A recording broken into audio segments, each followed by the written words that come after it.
성경을 통독하는 사람들이 갖는 어려움들이 있습니다. 구약 성경부터 시작한 사람들은 창세기를 읽다가 마치 무슨 SF물을 보는 것 같아서 이게 과학적으로 말이 되나 여기에서 시험에 드는 경우가 많죠. 그리고 신약 성경부터 시작하는 사람들은 마태복음을 쭉 폈는데 누가 누구를 낳고 누가 누구를 낳고 그게 너무 지루해서 너무 뭐 족보가 이렇게 길어 그러면서 못 본다는 말이 있습니다. 오늘은 마태복음 1장 말씀인데 예수의 족보가 나오죠. 예수님의 족보는 몇 가지 특징이 있습니다. 그 첫째로는 아브라함과 다윗의 이름이 강조되는 거죠. 그러니까 아브라함이 이제 시조고 이 다윗이 또 뭐 한 중시조쯤 되는 겁니다. 물론 이제 그 위에 아담도 있지만 족보적으로는 그렇다는 거예요. 그래서 마태복음의 그 기자는 아브라함과 다윗이 하나님과 맺은 언약을 염두에 두었고 유대인들의 입장에서 그다음에 신자의 입장에선 아브라함과 다윗이 우리 신앙의 시조 중시조쯤 되는 것이라는 것을 염두에 두고 있어야 된다는 거죠. 그러니까 유대인들은 다윗의 가문에서 메시아가 탄생하리라는 예언을 알고 있었고 믿고 있었습니다. 그러니까 예수님께서는 그걸 이루신 거예요. 그러니까 지금 유대인들은 그걸 잘 인정 안 하려고 하는 것뿐이지 성경은 그렇게 기록하고 있어요. 그래서 예수님께서 바로 구약에서 예언된 다윗의 자손임을 족보를 통하여 증언하고자 한 것이죠. 둘째는 여인들의 이름이 기록되었다는 거예요. 그러니까 우리가 지금 생각하면 지금이야 족보에 여자 이름도 올라가지만 옛날에는 여자 이름들은 족보에 안 올라갔었죠. 그런데 지금은 여자들도 올라가고 얼마든지 그렇게 됐잖아요. 근데 이제 이 시대에는 한국이나 이스라엘이나 마찬가지지만 여자들이 족보에 이름이 기록이 안 되었을 때다 이 말이에요. 근데 유대인들의 족보에 여인들의 이름이 기록되었다는 것은 굉장히 이례적인 겁니다. 그렇다 어떤 광장에서 맨날 쓸데없는 소리 하는 그런 목사 같지 않은 목사는 그래서 예수님의 족보의 여인들은 다 창녀다 이런 말 하는데 말 같지도 않은 소리죠. 너무 공부를 안 했기 때문에 그런 거고 그런 사람도 있어요. 라합과 룻은 이방 여인이기도 하고 그런 여러 가지 직업을 가진 사람들 중에 있지만 모든 여인이 다 그런 여자들은 아니었습니다. 어쨌든 예수 그리스도의 족보에 이방 여인이 들어있는 거는 오히려 그 기생이 있는 것보다도 훨씬 더 이거 파격적인 겁니다. 여러분 이게 더 어려운 문제인 거예요. 이방 여인이 감히 이렇게 되는 겁니다.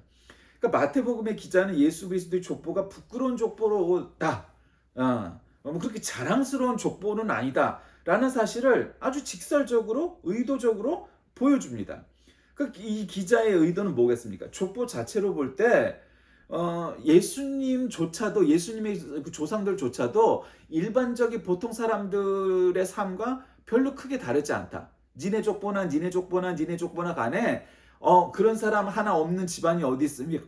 그런 역사가 없는 집안이 어디 있겠느냐. 그러니까 모든 인간은 다 죄인이고 그래서 예수님의 조상들조차도 거기서 예외가 아니다. 평범하다라는 것을 보여주려고 하는 의도가 있는 거죠. 그러니까 그리고 셋째는 족보에 거론된 이름들이 14대씩으로 구성되어 있습니다. 그 역대기의 그 족보와 비교해 보면 마태의 족보에는 분명히 생략된 이름이 있습니다. 그러니까 이제 여기에 이름을 갖다가 14대니까 야 여기서 14대 그것만 하면은 야 그거밖에 안 돼? 이 역사 이 과학적으로 안 맞잖아. 그렇지 않아. 생략된 이름이 또 있는 거예요. 그러니까 왜 그게 생략된 이름이 있는데 또 거기까지 가면은 너무 복잡해지니까 그 얘기는 자세히 안 드리겠습니다만은 어쨌든 성경은 과학책이 아닙니다.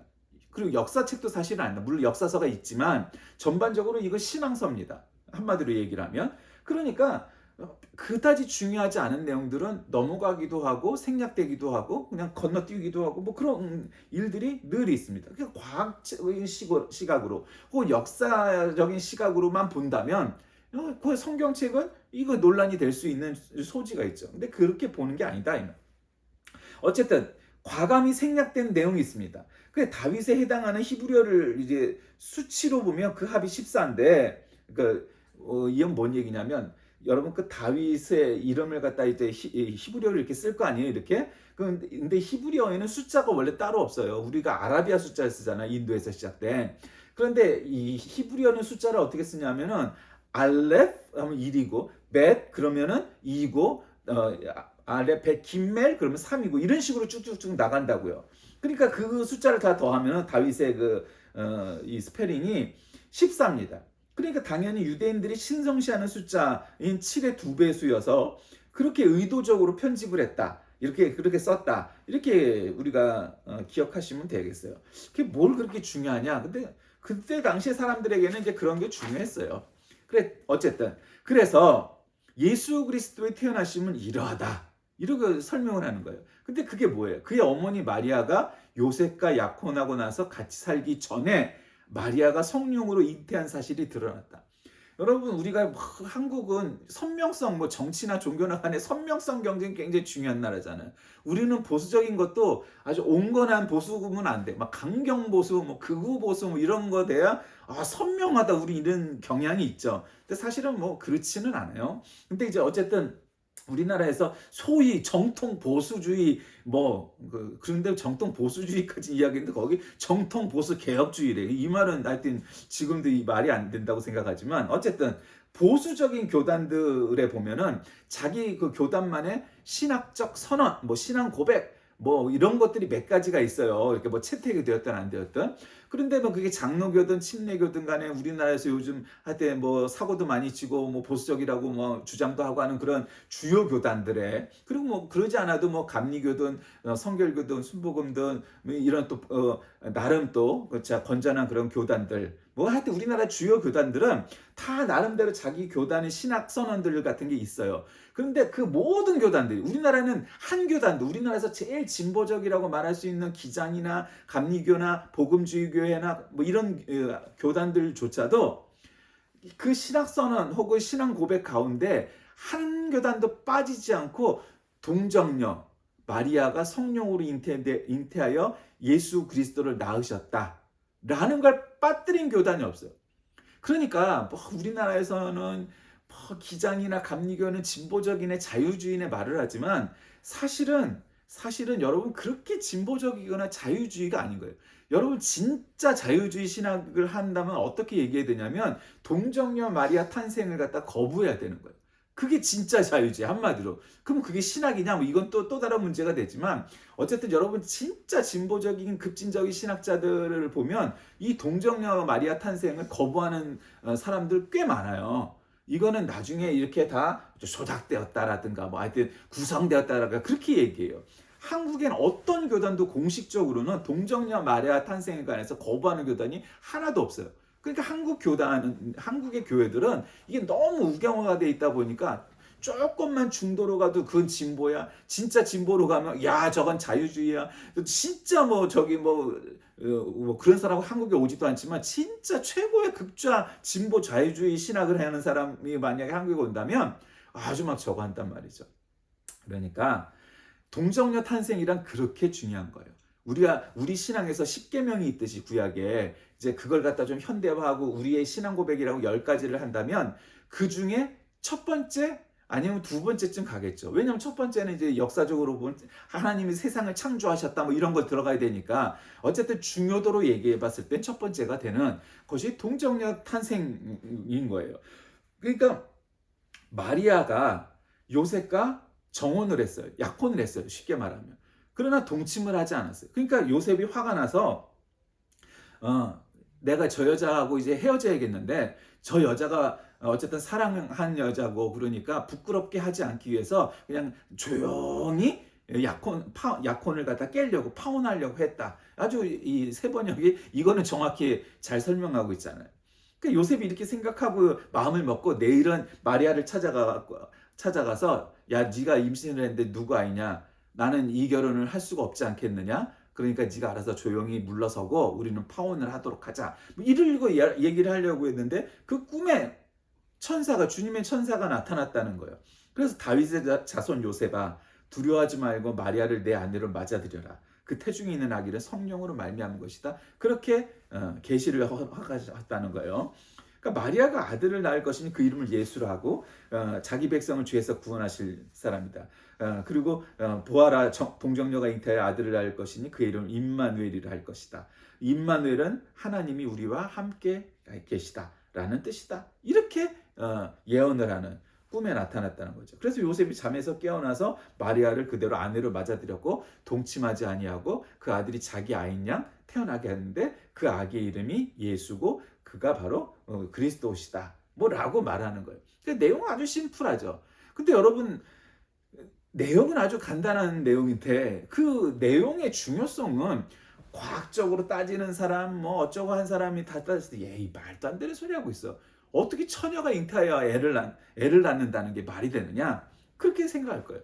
여러분 그래서 과학적으로 따졌을 때 이거는 설명할 길이 없는 내용인 거예요. 어떻게? 근데 신앙의 눈으로 봤을 땐 그런 거예요. 그래서 이게 창조론이 중요하고 구원론이 중요하고 재림론이 중요하고 라고 말하는 이유가 세상을 창조하신 하나님께서 못 이루실 일이 뭐가 있겠느냐. 그러니까 그게 안 믿어지면 이게 당연히 안 믿어져요. 아, 난 과학적인 사람이라 말이 안 되지. 남자가 없이 여자가 어떻게 혼자 아기를 낳아. 있을 수가 없다. 그 말을 알아요. 그 말의 뜻이 뭔지 안다고. 근데 그 말은 굉장히 차원이 낮은 얘기죠. 여러분 과학은 항상 뭐 모든 게 정답인 양 말하지만 그거 거짓말인 거 되게 많아요. 그리고 가설인 거 되게 많아요. 그리고 지들도 맨날 손바닥 뒤집듯이 해요. 그러면서 그렇게 얘기하죠. 과학의 성과가 바뀌었기 때문에 우리는 주장을 달리한다. 아 그렇게 따지면은 신학도 마찬가지예요. 그렇게 따지면 신학은 그런 게 없겠어요? 구약시대 때는 하나님이 한 분이시라고 일신론을 믿었잖아요. 그런데 나중에 보니까 구약 성경에도 이 세상을 만드실 때 우리가 함께 우리의 형상을 따라 계속 복수로 나와요. 그러니까 그전에는 그걸 어떻게 우리가 이해했냐면은 우리가 어느 나라 말이든지 단수가 아니라 복수로 처리할 땐 단수임에도 높은 말, 존경어 뭐 이런 식으로 하는 게 많아요. 뭐 예를 들면 불어도 주댐무 그러면 나는 너를 좋아해, 나는 너를 사랑해 뭐 이런 뜻인데 주댐무 그러면 약간 어떤 느낌이 나냐면 불어 맛만 본 제가 느끼는 뉘앙스에도 어린 아이들이 청소년 같은 애들이 난 너 좋아해 할 때가 주댐무 이렇게 표현하지 어른들은 어떻게 표현해야 되면 주브셈무 나는 당신들을 이렇게 복수로 표현을 해요. 근데 그러면 내가 여러 여자 여러 남자를 좋아한다는 뜻이냐 그런 게 아니고 존칭이에요. 우리말로 말하면은 높임말이에요. 반말이 아니라 그렇게 표현할 때 주브셈 뭐 이런 용법이 어느 나라 말에나 조금씩 있다고요. 옛날 고어 영어에도 그렇고. 근데 그래서 구약 성경에 나와 있는 복수형들이 하나님도 엘이 아니고 원래 단수형은 엘이란 말이에요. 근데 엘로힘 이 되면 복수형인데 하나님들, 신들 이런 뜻이란 말이에요. 그러니까 그거를 그냥 존칭어, 존경어 뭐 이런 식으로만 해석을 했단 말이에요. 그런데 보니까 예수님께서 내가 하나님이요 하나님의 아들이다라고 나타나시고 그 다음에 내가 가면 성령이 올 것이다 하면서 한 분인 줄 알았던 하나님이 성자 하나님도 있고 성령 하나님도 생긴 거야. 그런데 또 더 환장하는 거는 이 세 분 하나님이 한 분이라는 거야. 그러니까 이게 논리적으로 과학적으로 설명하기 사실상 불가능하고 힘든 일이 돼버린 거예요. 그러니까 우리도 그래서 기독교에서 삼위일체라는 그런 교리가 나오게 된 거죠. 이분들은 한 분인데 세 분이다. 그게 논리적으로 말이 되느냐? 논리적으로 말이 안 되고 이해하기 힘들지만 예수님이 그렇게 선포하셨기 때문에 우리는 어쩔 수 없다. 그냥 신앙의 신비야. 그런 거죠. 그러니까 우리도 그렇게 됐단 말이에요. 그러니까 과학자들도 그렇게 얘기를 하지만 우리도 발전되고 이거는 굉장히 아주 가장 첨예한 문제이고 잘 알려진 문제니까 그렇지만 신학적으로 고고학적으로 발굴되고 이런 것들 많아요. 그래서 지금도 서양이나 뭐 중동에서는 노아의 방주가 뭐 터키 아라라산에서 발견됐네 뭐 맨날 그런 뉴스 나오는 게 뭐예요? 모세가 출애굽을 할 때 건넜던 홍해가 여쪽이었네 뭐 그래서 뭐 마차가 발견됐네 뭐 어쩌고 했네 한데 뭐만 발견되면 그런 얘기를 갖다 붙이는 게 뭐예요? 다 그런 거죠. 그러니까 우리도 고고학이든 역사학이든 또 뭐 여러 가지 그런 거를 통해서 새로 얻어지는 지식도 있고 그게 아니어도 신학적인 진보를 통해서 몰랐던 것들을 깨닫게 되는 것도 있고 뭐 어쨌든 그래요. 그럼에도 불구하고 이 동정녀 탄생에 관한 문제에 관해서는 기독교의 유구한 역사 속에서 일부 이상한 교단이나 신학자를 빼고는 언제든지 이것을 유지했지 이걸 거부하거나 뭐 저기 하지 않았단 말이에요. 그러니까 아까도 말씀드렸듯이 어느 교단이나 뭐 어느 시대 때 신앙 고백을 하거나 뭐 이럴 때 신앙 고백 속에서 이 동정녀 탄생에 관한 예수 그리스도의 문제를 언급하지 않는 교단은 없다 이 말이에요. 그게 건전한 교단이고 복음적인 교단이고 그게 정통 교단이고 그것이 좋은 교단이다 이 말이에요. 그러니까 약간의 신학적인 경향성은 다를지 몰라도 이 문제에 관해서는 양보하거나 무슨 후퇴하거나 혼탁하게 뭘 하거나 이러지 않았다 이 말이죠. 그러니까 그만큼 동정녀 탄생은 굉장히 중요한 거예요. 그러니까 마리아가 요셉과 약혼을 했으나 동침 합방하지도 않고 성령으로 잉태에 대한 사실이 드러났다는 거예요. 그러니까 여러분 이게 어려운 문제죠. 그게 가능합니까? 그러면 이 세상을 만드신 하나님께서 이 세상을 만든 건 가능해 보여요? 나는 그게 더 어렵지 않을까? 나 이거 볼 때는 그렇지 않아요? 근데 그것도 말씀으로, 그것도 6일 만에, 또 이 6일이 또 24시간짜리 6일이라고 생각하면 안 되지만, 어쨌든 6일 만에 만드신 하나님이, 성령으로 잉태하게 하는 게 그렇게 어려웠겠느냐? 나는 그게 더 쉬운 문제 같아. 세상을 창조한 게 더 어렵지 않았겠어요? 더 큰 문제 아닐까요? 그러니까 그만큼 창조론을 믿지 못하면 동정녀 탄생론도 믿을 수가 없어요. 그러니까 그것도 또 못 믿으면 예수님께서 이 땅에 다시 재림하실 거라는 그 사실도 믿을 수가 없어요. 그렇게 되는 거예요. 그만큼 이 창조, 구원, 재림 이게 우리 구속사에서 아주 가장 중요한 뼈대 세 군데의 포인트란 말이죠. 그만큼 중요한 거예요. 근데 예수님의 이 탄생 가운데 동정녀 탄생이라는 이 사실은 우리에게 굉장히 중요한 문제고 쉽지 않은 문제입니다. 어쨌든 본문은 그래서 성령으로 잉태되어서 출생하시기까지 예수님에 관한 부분을 말씀하시는 거예요. 그러니까 사실은 또 어떤 신학 학자들이 어쩌고 역사학자들 나와서 하는 대담 프로를 잠깐 본 적이 있는데 그 프로에서도 보니까 그런 얘기해요. 원래 우리가 잘 알잖아요. 이 성탄절이 원래 지금이 아니었다. 이거는 이방인의 명절이었던 동지로부터 비롯돼. 그 다 사실이에요. 근데 이제 그때는 어떻게 일했냐면 동지가 가장 해가 짧으니까 그때부터 해가 길어지잖아요. 그러니까 생명력이 있는 날이다. 그래서 그렇게 됐다. 근데 또 일부 신학자나 교단은 어떻게 생각을 했냐면 아니다. 원래 위대한 인물들은 탄생과 죽음이 한 날이다. 그러니까 예수님께서 탄생하신 날은 어떤 날이어야 되냐면 예수님께서 십자가에 달려 돌아가신 그때쯤. 그러니까 그게 언제겠어요? 부활절 곧 전이겠죠. 부활절 3일 전이니까. 그러니까 그때니까 그때 태어나셨을 거다라고 주장하는 신학자도 있어요. 여러분 그 얘기를 처음 들으신 분도 있겠지만. 그러니까 어쨌든 그래요. 그 다음에 그냥 우리가 상식적으로 생각을 해도 예수님께서 베들레헴에서 태어나셨을 때에 밖에서 양들을 갖다가 그것도 밤이었잖아요. 이 꼴을 먹이면서 밖에서 머물렀던 목동과 양들이 있었단 말이에요. 근데 여러분 우리는 이스라엘이 추워봤자 이스라엘이 얼마나 춥겠어 그러지만 여러분 이 중동도요 사막 기후라는 게 어떤 거냐면 낮에는 정말 대가리가 까지듯이 막 쨍쨍거리지만 밤만 되면 갑자기 추워져요. 그 추위라는 게 여러분 상대적인 거 아시죠? 인도는 16도에 영상 16도에 얼어 죽는 사람이 나온다고 그래요. 우리는 이해가 안 되죠. 그러니까 얼어 죽었다는 게 얼음이 얼린 게 아니라 밖에서 그냥 자기도 하고 이런 사람들이 많으니까 옷도 제대로 안 입고 영상 16도에 자다가 저체온증으로 죽는다는 얘기예요. 그러니까 어쨌든 이스라엘 팔레스틴 지역에서 예수님이 탄생하셨다는 성탄절쯤에는 거기도 추워요, 밤에는. 그러니까 밖에서 양들을 둘 수가 없다는 거예요. 그러니까 예수님의 탄생이 12월 25일쯤은 전혀 아니다라는 것이 일반적인 학자들도 그렇게 생각해요. 그런데 성경에 예수님이 몇 년 몇 월 며칠에 딱 태어나셨다 이렇게 기록이 안 되어 있다 보니까 아까도 말씀드렸듯이 동지 중심, 그다음에 예수님이 돌아가셨던 십자가 달리셨던 그날 중심, 여러 가지 그런 설들이 있는 거예요. 그다음에 동방정교회는 1월 6일 그게 뭐예요? 주현절이잖아요. 주현절, 현현절. 그러니까 주현절이 성탄절이라고 동방정교회 또 생각을 해요. 그러니까 이 예수님의 생일을 관하여서는 여러 가지 설들이 있단 말이에요. 그러나 어쨌든 전통적으로 그냥 우리가 12월 25일을 많이 했으니까 그런 거예요.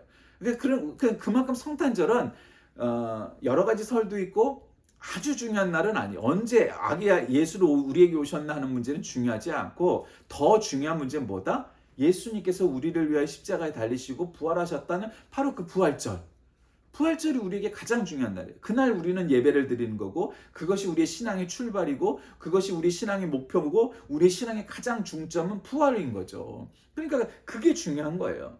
그러니까 여러분 예수님께서 이 땅에 오셨다는 걸 아까 창조, 구원, 재림 이 세 가지의 구속사적 중요한 역사적 포인트를 말씀을 드렸는데 예수님께서 그렇게 동정녀 탄생을 해갖고 우리에게 오신 건 뭐예요? 두 번째 아담으로 오신 거잖아요. 첫 번째 아담은 어떤 거예요? 죄를 이 땅에 죄를 지어서 죄를 갖다 이 땅에 끌어들여서 우리를 죄인을 만들었고 실낙원했고 에덴 동산에 쫓겨났고 그래서 우리가 모두 다 아담의 후손들은 다 죄인이에요. 아담의 후손들은. 그러면 왜 예수님께서 남자 없이 성령으로 잉태하여 마리아의 몸을 힘입어 이 땅에 오셨느냐? 예수님만이 남자의 자손이 아니라 여자의 후손인 거예요. 여자의 자손인 거예요. 그게 중요한 거예요. 그러니까 예수님은 태어날 때부터 죄가 없으신 거예요. 그거를 이루시려고 바로 그와 같은 논리를 갖다 구성한 거예요. 그러니까 희한하게도 전통적으로 뭐 동양이든 서양이든 관계없이 모두가 다 남성 위주의 아까 족보 얘기도 했잖아요. 그러니까 족보는 남자가 기록되는 거예요. 여자로 기록되어 있지 않았어요. 그러니까 좋은 것도 남자 중심으로 기록됐겠죠. 근데 그게 꼭 좋은 것만 아닌 게 죄도 남자 중심으로 기록된 거예요. 그러니까 죄는 어떻게 유전하느냐? 아버지를 통하여 남자를 통하여 유전이 되는 거예요. 여자를 통하여 유전이 되는 게 아니에요. 그럼 여자는 죄가 없이 착해서 그런가요? 아니, 여자도 남자의 자손이잖아요. 그 논리가 뭐냐면 모든 남자의 후손들은 다 죄가 있는 거예요. 근데 예수님은 남자의 후손이 아니고 여자의 후손이기 때문에 죄가 없으신 거예요. 그런 논리를 펼치는 거예요. 그래서 동정녀 탄생을 하신 거죠. 그러니까 예수님은 두 번째 아담이라는 별명을 가진 것이 바로 첫 번째 아담, 진짜 아담은 죄로 인해서 망했지만 두 번째 아담인 예수님께서는 그 죄를 용서하시고 극복하고 해방시키시고 구원시키기 위해서 이 땅에 오셨다는 거죠. 그러니까 하나님과 단절된 인간들을 위하여 이 땅의 중보자로서의 모습으로 우리에게 오셨다는 거예요. 그래서 그게 중요한 거예요. 그렇기에 예수님은 남자 없이 태어난 동정녀로 태어난 성령으로 태어난 분이실 수밖에 없다는 거예요. 그러니까 하나님께서는 중보자이신 이 그리스도를 이 세상에 보내실 때 확실한 징표를 주셨는데 뭐 거짓 그리스도, 이단, 뭐 사이비, 뭐 여러 가지 그런 자들이 되게 많잖아요. 그런 것들이 적극적인 의미에서는 이미 말한 대로 중보자가 될 수 있는 필수 조건 때문입니다. 그래서 메시아로 인정받을 수 있는 확실한 징표가 뭐냐? 그러므로 주께서 친히 징조로 너희에게 주실 것이다. 보라 처녀가 잉태하여 아들을 낳을 것이라는 말이 이사야 7장 14절에 있어요. 이사야가 구약의 복음서잖아요. 이사야 7장 특히 53장 그걸 제대로 읽고 해석을 하면 예수님을 안 믿을 수가 없는 거예요. 가끔 가다가 그렇게 철저한 정말 무슬림과 더불어서 양대 산맥이 아주 꼴통 같은 믿음이 유대인들 아니에요. 유대교인들. 근데 왜 유대인들 중에 어떻게 기독교인이 나올까? 그 사람들이 구약 성경 중에서도 이 이사야서를 정말 열심히 읽고 공부하고 그 다음에 체험을 하니 예수님만이 메시아라는 사실을 확신하게 되는 거예요. 이사야서를 읽다가. 그러니까 보라 처녀가 잉태하여 아들을 낳을 거라고 말씀했잖아요. 그 처녀가 잉태하여 아들을 낳는 게 뭔 소리야. 처녀가 어떻게 잉태를 하며 처녀가 어떻게 애를 낳으면 말이 안 되잖아요. 근데 그것을 이룬 것이 예수님이다 이 말. 그 임마누엘의 자격 요건이 바로 동정녀 잉태 혹은 동정녀 탄생이었습니다. 그 동정녀 탄생은 바로 메시아 초림의 당위성입니다. 메시아의 재림이 있어서도 하나님께서는 확실히 징표를 주셨는데 바로 죽은 자 가운데서 다시 살아나실 뿐만 아니라 승천하실 것이라는 거죠. 그러니까 이게 아니 뭐 동정녀 탄생도 말이 안 되고 죽은 지 사흘 만에 부활한 것도 말이 안 되고 부활한 다음에 또 40일 만에 승천하는 것도 말이 안 되고 뭐 그렇게 생각을 하는 사람이 있는 거죠. 임마누엘의 동정녀 탄생은 그래서 우리에게 중요한 신앙 고백입니다. 또다시 말씀드리지만 10개가 우리의 신앙의 중요한 10대 표제를 갖다 한다면 그 중에 첫 번째로 들어갈 만한 게 동정녀 탄생이라고 말씀을 드렸습니다. 그러니까 우리에게 굉장히 중요한 것이 바로 이것입니다. 여러분 오늘 설교 제목도 그냥 아주 심플하게 되었습니다. 뭐 보통 성경에는 그 단락마다 문단마다 제목이 있지만 뭐 임마누엘, 임마누엘입니다. 하나님이 우리 함께 계시다. 그럼 도대체 이 동정녀 탄생이 우리에게 주는 의미가 무엇이겠습니까? 뭐 그게 믿어진다 치고 일단 그게 그래, 동정녀 탄생이 우리에게 주는 의미가 뭐예요? 교훈은 뭐고 가치는 뭐며 어떤 유익이 있겠습니까?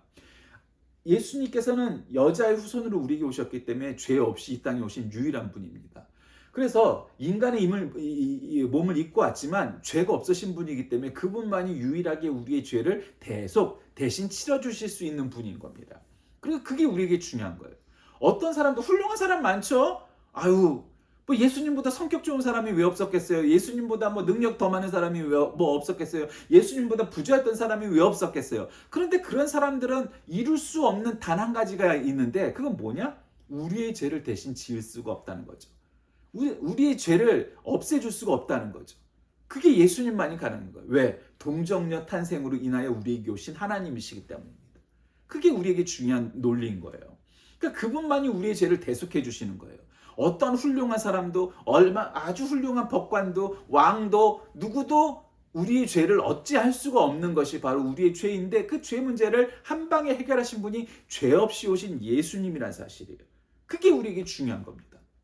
우리는 훌륭한 분을 따르는 게 아니에요. 물론 훌륭한 분이죠. 예수님도 뭐 4대 성인에 들어가는 거고 뭐 다 알다시피. 그냥 훌륭한 분 많죠. 뭐 부처님은 안 훌륭했겠어요? 뭐 소크라테스는 안 훌륭했겠어요? 뭐 공자는 안 훌륭했겠어요? 다 위대한 사상가들이죠. 위대한 철학도 있고요. 뭐 어떤 분들은 뭐 종교적인 교리도 훌륭하게 깨달음 얻은 분이기도 하고 다 훌륭하죠. 근데 왜 예수님이어야만 해요? 왜 오직 예수 그리스도만이어야 돼요? 다른 사람들은 다 평범한 사람들로 태어난 훌륭한 성인들에 불과하지만 예수님은 그러한 수준과 단계의 사람이 아니라 훌륭한 분이 아니라 성인이 아니라 하나님이시기 때문인 거예요. 여러분 그게 우리에게 중요한 거예요. 어떻게 내가 훌륭하니까 내가 네 죄를 용서해 줄게. 그럼 그 죄가 용서를 받나요? 그럼 말도 안 되는 일이죠. 너 훌륭한 거 알아. 그런데 네가 훌륭한 게 나랑 뭔 상관이 있어? 이렇게 되는 거잖아요. 그런데 예수님은 뭐 훌륭하든 안 훌륭하든 뭐 어떻게 보든 그거 관계없이 예수님은 사람의 몸을 입고 왔지만 결국 하나님이신 분인 거예요. 참 하나님, 참 인간이신 분인 거예요. 그리고 남자의 후손이 아니라 여자의 후손으로 온 거예요. 그래서 동정녀 탄생이 우리에게 중요한 거예요. 그건 놓칠 수도 뭐 우리가 후퇴할 수도 없는 그냥 아주 기본적인 거예요. 그것만 동의하면 참된 그리스도인이고 복음주의자인 거예요. 한마디로 말하면 뭐, 나는 칼비니스트니까 뭐 진짜 보수고 너는 뭐 웨슬리안이가 가짜 보수고 이런 차원의 문제가 아닌 거예요. 동정녀 탄생에 동의를 한다. 아니 정말 몇 가지 중요한 사실만 동의하면 아니 예수 믿는데 지장 없고 천국 가는데 지장 없는 거잖아요. 그러면 좀 용납이 돼야 되는데 우리는 또 그렇지도 않아. 그러니까 이게 예수 믿기도 정말 힘든 거예요. 근데 어쨌든 거기서 제일 중요한 단초 하나가 뭐냐? 그거예요. 동정녀 탄생에 동의가 되느냐.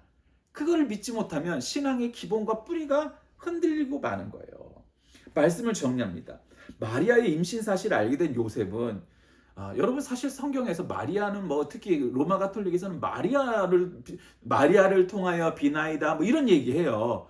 그러니까 그거는 좀 신학적으로 문제가 있죠. 그들에 지난주에도 설교에 통공 뭐 이런 거 얘기했는데 우리가 누구의 이름을 통하여 빌 수 있는 것은 예수 그리스도밖에 없는 거죠.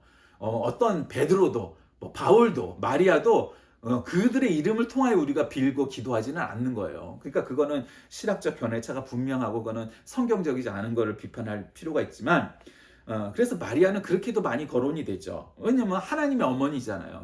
마리아가. 근데 요셉은 마리아에 비해서 덜 이렇게 알려지고 그렇게 크게 강조가 되지 않았으나 여러분 따지고 보면 정말 요셉이 성인 아닙니까? 성인이라고 뭐 카톨릭에서 얘기하지만 왜 성인이에요?